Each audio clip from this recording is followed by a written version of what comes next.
Hi అండి, నేను మీ KR టీవీకి స్వాగతం. ఈరోజు ముఖ్యాంశం, పవన్ కళ్యాణ్ గారు పిఠాపురం నుంచి బరిలో ఉన్నారు, ఎన్నికల బరిలో. ఆయన నామినేషన్ కూడా దాఖలు చేయడం జరిగింది. దాని గురించి ఈ రోజు మనం చర్చిద్దాం. పిఠాపురం నుంచి ఎన్నికల బరిలో నిలిచినటువంటి పవన్ కళ్యాణ్ గారు హనుమాన్ జయంతి సందర్భంగా మంగళవారం నాడు ఎన్నికల నామినేషన్ దాఖలు చేశారు. భారీ ర్యాలీగా వెళ్ళినటువంటి పవన్ కళ్యాణ్ గారు నామినేషన్ సమర్పించారు. ఈ సందర్భంగా సమర్పించిన ఎన్నికల అఫిడవిట్లో తన ఆస్తిపాస్తుల గురించి పవన్ కళ్యాణ్ గారు పేర్కొన్నారు. గడిచిన 5 ఏళ్లలో తన సంపాదన, అప్పుల గురించి కూడా ఆయన వెల్లడించారు.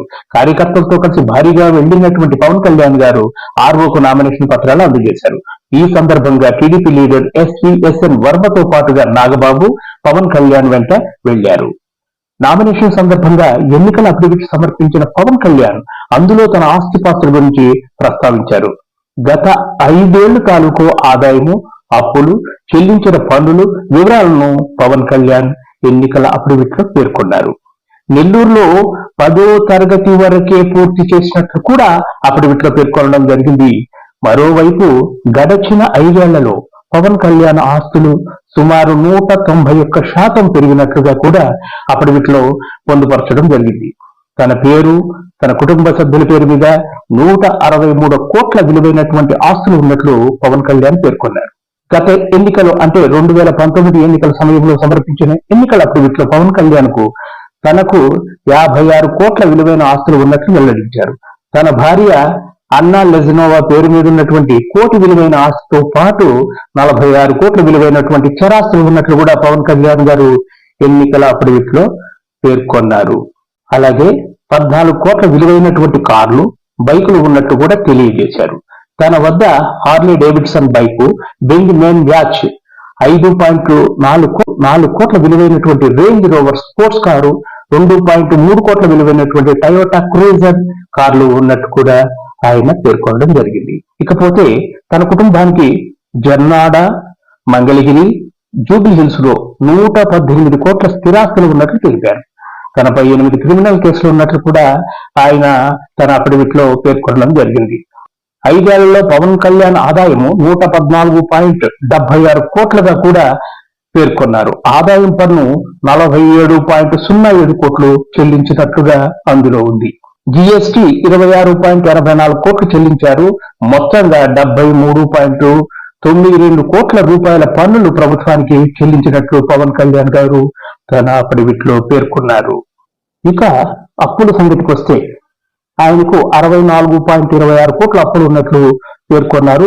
బ్యాంకుల నుంచి 17.56 కోట్లు, వివిధ వ్యక్తులు అంటే చుట్టాలైతేనేమి, అన్నదమ్ములైతేనేమి, ఎవరన్నా కానీ వివిధ వ్యక్తుల నుంచి 46.70 కోట్ల రూపాయల అప్పులు తీసుకున్నట్లుగా ఆయన తెలియజేయడం జరిగింది. గత 5 ఏళ్లలో 20 కోట్ల వరకు విరాళాలు ఇచ్చారు పవన్ కళ్యాణ్ గారు. జనసేన పార్టీ చేపట్టే సేవా కార్యక్రమాలు, పార్టీ కార్యక్రమాల కోసం ఆ విరాళాలను ఇచ్చినట్లుగా కూడా ఆ అఫిడవిట్ లో తెలియజేశారు. ఇందులో జనసేన పార్టీకి 17.5 కోట్ల విరాళంగా అందించారు.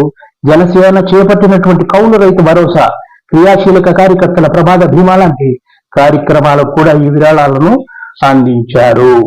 అలాగే పలు సంస్థలకు 3 కోట్ల వరకు విరాళాలు అందించారు. కేంద్రీయ సైనిక బోర్డుకు 1 కోటి రూపాయలు, PM citizen assistance and relief fund కు 1 కోటి రూపాయలు, ఆంధ్రప్రదేశ్ ముఖ్యమంత్రి సహాయ నిధికి 50 లక్షలు, తెలంగాణ ముఖ్యమంత్రి సహాయ నిధికి 50 లక్షలు, శ్రీరామ జన్మభూమి తీర్థ ట్రస్ట్ కి 30,11,717 రూపాయలు పవన్ కళ్యాణ్ గారు చెల్లించినట్టుగా తెలియజేశారు. ఇవన్నీ బాగానే ఉన్నాయి. తోచనమ్మ తోడికోడలు పుట్టింటికి వెళ్ళిందట. పవన్ కళ్యాణ్ పరిస్థితి అలా ఉంది. సభల్లో బూతులు తిట్టడం, నరుకుతా, తోలు తీస్తా, చెమడాలు ఒలుస్తా, సంఖ్యలు వేసి గొలుసులతో కట్టి నడిపిస్తా, మోకాళ్లు కుర్చీలు వేయిస్తా అనడం తప్ప ఇంకా చెప్పుకోలేనటువంటి పవన్ కళ్యాణ్ ఇప్పుడు ఇలాగే ఏదేదో వాగి మహేష్ బాబు, అది పోతుల మహేష్ బాబు గారిని దూరం చేసుకున్నారు. చక్కగా మాట్లాడడం రానప్పుడు మానుకుంటే బాగుంటుంది, కానీ ఇలాగా అందరితో తలనొప్పులు తెచ్చుకోవటం మంచిది కాదు. ఈ అఫిడవిట్ లో పొందుపరిచినటువంటి అంశాల గురించి ప్రజలు కూడా అనేక రకాలుగా చర్చిస్తున్నారు. ఇతర ఆదాయానికి మించినటువంటి ఆస్తులు ఉన్నాయని కూడా చర్చించడం జరుగుతుంది. ఇవి మరి ఎంతవరకు కరెక్టో మనకు తెలియదు, కానీ నిదానంగా అన్ని కూడా ఒక్కొక్కటి బయటకు వస్తాయని చెప్పి ఈయన ప్రత్యర్థులైనటువంటి పోతుల మహేష్ బాబు గారు చెబుతూ ఉన్నారు. మరి ఏం జరుగుతుందో చూడాలి. ఇదండి ఈ యొక్క ఎన్నికల అఫిడవిట్ విషయము. ఇది కేవలము 10th వరకే చదువుకున్నారని కూడా అందులో మెన్షన్ చేయడం జరిగింది. ఇది మరి సభల్లో ఏదేదో మాట్లాడతారు, నేను ఇంజనీరింగ్ చేశానంటారు, అది చేశాను, ఇది చేశానంటారు. ఇవన్నీ ఎంతవరకు కరెక్ట్ కూడా ఆయన జవాబు చెప్పాల్సిన అవసరము ప్రజలకి ఎంతైనా ఉందండి. ఇదండి, నమస్కారం.